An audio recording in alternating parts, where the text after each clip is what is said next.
సాతానుడు పూర్తిగా డ్యామేజ్ చేసి వదిలిపెడతాడు. మన హస్తం ఉండకూడదు.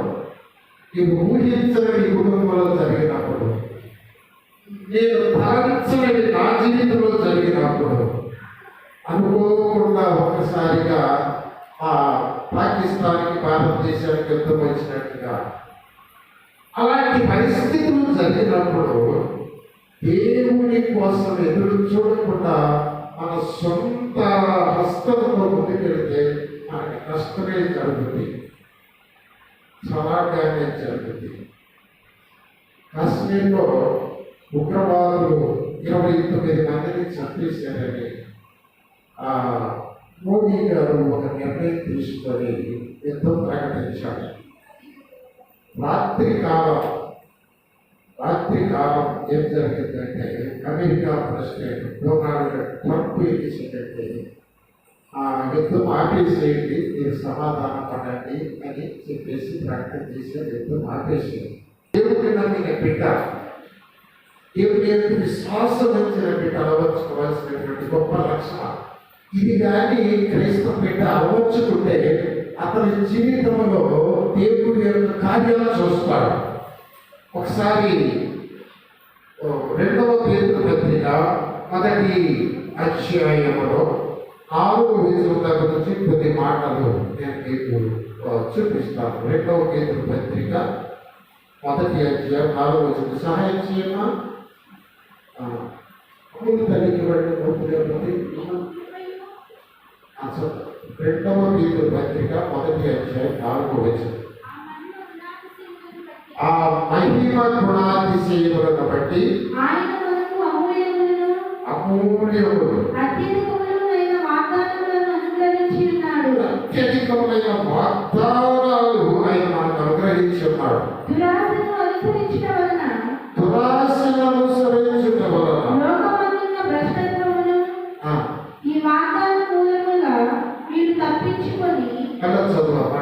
అనొచ్చు, అది దేవుని చిత్తానుసారంగా నెరవేర్చుకోవచ్చు.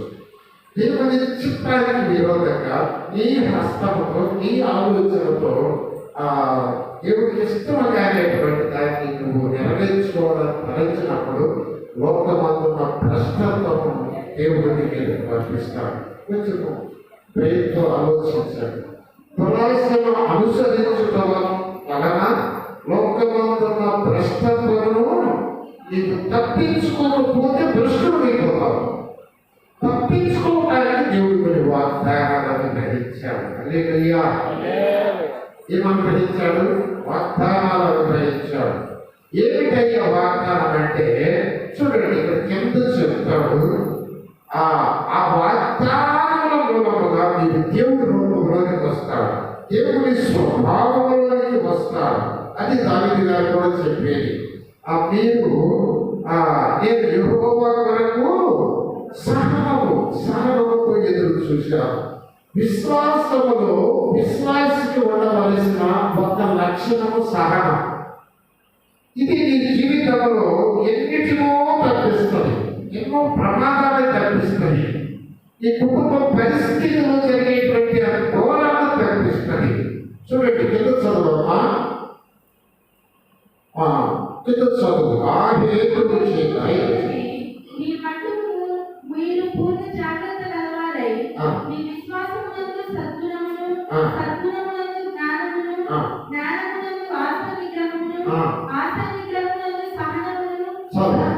చాలా ఉన్నాయి, అంతవరకు చెప్తాను. ఆశా నిగ్రహమునందు సహనము అమర్చుకోవాల్సిన బాధ్యత విశ్వాసిపోతాడు. సహనముతో అది అమర్చుకున్నాడు దావీదు గారు. తన జీవితంలో, తన జీవిత అనుభవంలో, తన కష్టాలలో, శోధనలలో ఆయన చాలా సహనం. దావీదు జీవితాన్ని అంతా మనం ఒకసారి ధ్యానం చేస్తే ఆయన జీవితానికి జయమిచ్చింది సహనం. ఆయన తప్పు చేసినప్పుడు మరలా తిరిగి మన రాజ్యాన్ని ఇచ్చింది సహనం. ఆయనకి సహనము. విశ్వాసి నువ్వు దేవుని రాజ్యం చేరాలంటే, విశ్వాసి నీ కుటుంబంలో, నీ బిడ్డల విషయంలో, నీ భర్త విషయంలో, నీ సమస్యలలో దేవుడు ఎంత కార్యం చేయాలి అంటే ఇక ముఖ్యంగా విశ్వాసి ఆ హేతు చేస్తే విశ్వాసము సద్గుణాలను అమర్చుకోవాలి. Praise lord. అమర్చుకోవాలి. ఈ మాటలు చాలా గుర్తుపెట్టుకోవాలి. నువ్వు విశ్వాసుగా నువ్వు సద్గుణాలు అమర్చుకోలేకపోతే నువ్వు సద్గుణాలు కలిగిన విశ్వాసులుగా దుర్గుణాలు కలిగిన విశ్వాసులుగా నువ్వు బ్రతకడానికి లోకం నిన్ను పెట్టి దేవుని అవమానపరచడానికి అవకాశం ఉంటుంది. కాబట్టి అమర్చుకునే వాటిలో విశ్వాసమునందు సద్గుణము, సద్గుణమునందు జ్ఞానము, జ్ఞానమునందు ఆశానిగ్రహము, ఆశానిగ్రహము సహనాన్ని అమర్చుకోవాలి. ఇవి కానీ నువ్వు అమర్చుకుంటే పేతురు పత్రికలోనే ఒక మాట ఉంటుంది. 8వ వచనంలో ఇవి మీకు కలిగి విస్తరించిన ఎడల, ఈ మాట భలే ఉంటుంది, నాకు భలే ఇష్టమైంది. అమర్చుకున్నావు, కొంచెం ఓర్చుకున్నావు, కొంచెం ఎంతవరకు ఓర్చుకున్నావు, ఎంతవరకే ఓర్చుకున్నావు, ఆ తర్వాత ఓర్చుకోవాలి. ఆ సహనము ఎంత అవ్వాలి, విస్తరించాలి. ఆ సద్గుణము విస్తరించాలి. ఆ జ్ఞానము పెరుగుతూ ఉండాలి. అప్పుడు నీ జీవితంలో ఉన్నతమైనలో వస్తా ఉంటారు. నేను చూసిన వారు నేను దేవుడిని చూస్తారు. ఆమేన్, హల్లెలూయా. ఇది నీకు కలిగి విస్తరించిన ఎడల ఏం జరుగుతుందండి? అది మన ప్రభువైన యేసుక్రీస్తు గురించిన అనుభవ జ్ఞాన విషయంలో మిమ్మల్ని సోమరులైనను నిష్ఫలులైనను కాకుండా చేస్తుంది. నిష్ఫలం కాకుండా చేస్తుంది.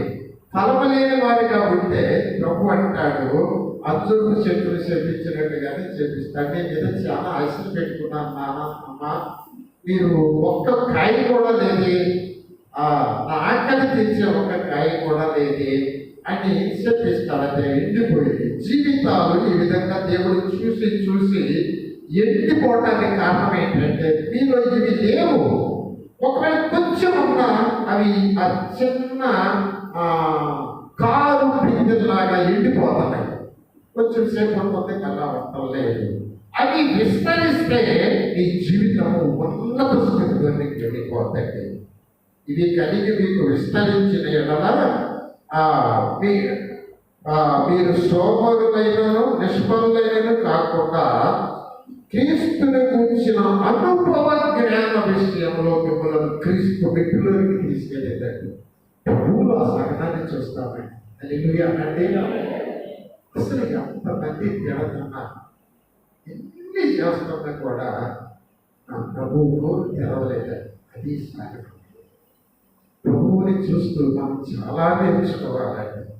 ప్రభు సమలోకాలకి ప్రభు ఎందుకయ్యాడంటే ఆయన ఇవన్నీ నేర్చుకున్నాడు. ఆయన శరీరధారి అయి ఉన్న దినాలలో మహారోదనతోనూ కన్నీటితోనూ తను అంగీకరించగలిగిన దేవుని యొక్క ఆయన మొరపెట్టాడు.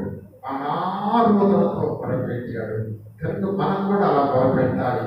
సరే, ఇక్కడ నుంచి ఒకసారి దావీదు దగ్గరికి వస్తాను నేను. దావీదు జీవితంలో యెహోవా కొరకు ఎలా కనిపెట్టాడో ఒక సందర్భం, సిక్లగ్ అనేటువంటి ఒక సందర్భాన్ని మీ ముందు పెడతారు.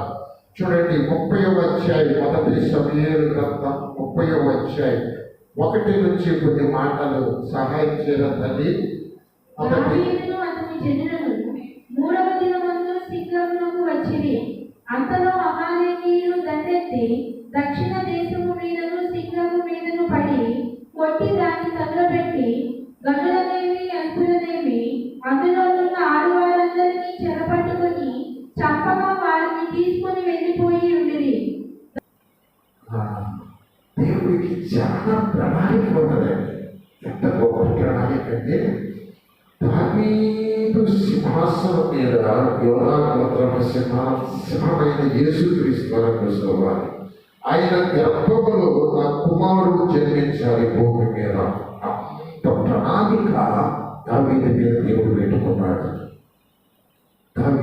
ఏమండి, నీ మీద దేవుడు ఆశ పెట్టుకుంటే నిన్ను నలగొడతాడు, నిన్ను శోధిస్తాడు, నిన్ను అగ్ని లాంటి మహాశ్రమంలో కూడా నిన్ను నడిపిస్తాడు. నీ మీద ఆశ పెట్టుకుంటే నీవు దేవుడికి అవసరమైతే దావీదుని ఆ విధంగా శ్రమంలో కూడా నడిపించి అని గొల్లియాతును చంపితే మామ అతని మీద కసి పెట్టుకొని దావీదుని చంపడానికి సిద్ధపడ్డాడు. ఎట్టు చూసిన శ్రమలేనండి, తట్టుకోలేని శ్రమలు. నా ప్రియమైన సహోదరులారా, ఒక్కసారి మాట దృష్టిలో వచ్చండి. మీరు శ్రమంలో కూడా వెళ్తున్నారా? ఎటు చూసినా ఆదరణ లేదా?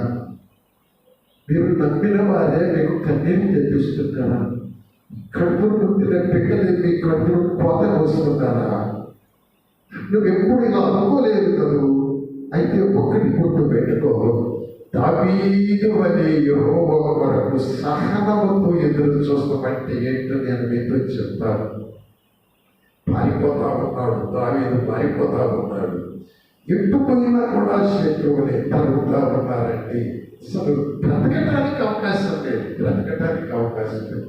ఆఖరికి ఫిలిస్తీను రాజు దగ్గరికి వచ్చాడు. ఎక్కడికి వచ్చాడు? ఏ ఫిలిస్తీనుడైనా గొల్లియాతును చంపాడో, ఏ ఫిలిస్తీను జయించాడో వాళ్ళ దగ్గరికి వచ్చి శర్మ చూచాడు. రాజా నీ దగ్గర ఉన్నది అన్నాడు. పరిస్థితి చూడండి ఎంత ఘోరంగా ఉందో. సరే, దావీదు ఏదో బతిమలాడుతున్నాడు కదా, సరేనా అంటే నాకేమి లేదు, నాకు పట్టణమే శక్తులంగా రేటువంటి ఒక రాజ్యం అయ్యా, నేను చాలా మంది కొన్నాను, మేము అక్కడ బతుకుతాము. సరే పో, శక్తులకు ఇచ్చేసాడు. తర్వాత యుద్ధం వచ్చింది. ఎవరికి? ఇశ్రాయేలీయులకి ఫిలిస్తీయులకి యుద్ధం వచ్చింది. గమనించండి. ఇప్పుడు దావీదు ఎవరి మీద యుద్ధం చేయాలి? ఇశ్రాయేలు మీద యుద్ధం చేయాలి. ప్రజల మీద యుద్ధం చేయాలి. సిద్ధపడ్డాడు, శిష్యుల మీద వచ్చేసాడు. యుద్ధం రెడీగా ఉంది. అయితే ఈ ఫిలిస్తీన్ సైన్యం ఏమన్నారంటే, అయ్యా మన గొల్లియాతును చంపింది, మన వాళ్ళందరూ చంపుకుంటూ వచ్చింది ఇదేనో, ఇప్పుడు ఈయన తీసుకొచ్చి వాళ్ళ మీద వాళ్ళు చంపుతాడా, తిరిగి మనల్ని చంపుతాడేమో, ఆయనకు దిగ్భ్రాంతి.